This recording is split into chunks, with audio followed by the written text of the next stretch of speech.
about the use of anti-terrorism legislation to clamp down on media freedom in Africa.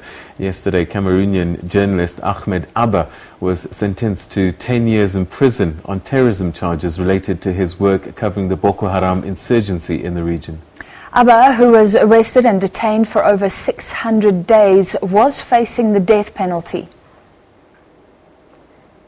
It's been over 630 days since Radio France International correspondent Ahmed Abba was detained in Cameroon. Abba was arrested at a function he had attended in his official capacity as a journalist. He was reportedly seized by law enforcement authorities and has been held for over 3 months without access to his family, colleagues or lawyers in a Yaoundé jail. In a strange development, Abba was only officially tried months later in a military court and charged with terrorism. But the charges relate to his journalism work, especially interviews he conducted with Boko-Haram militants. On April 20th, Abba was convicted by a military court, a verdict which could mean the death penalty. Now press freedom organizations are calling for Abba's release, adding his arrest is a sign of diminishing press freedoms in Africa. There is a big problem in Cameroon.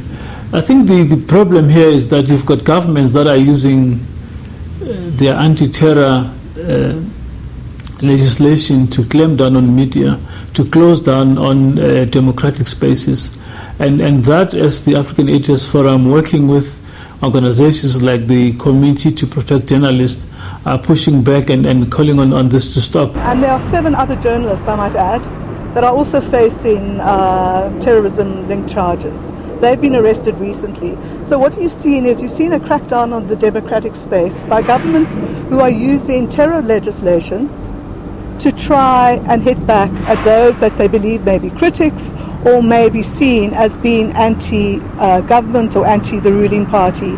Other continental bodies, including the African Editors Forum, have also added their voices to growing calls on the Cameroonian government to immediately halt the military court's process and free Abba.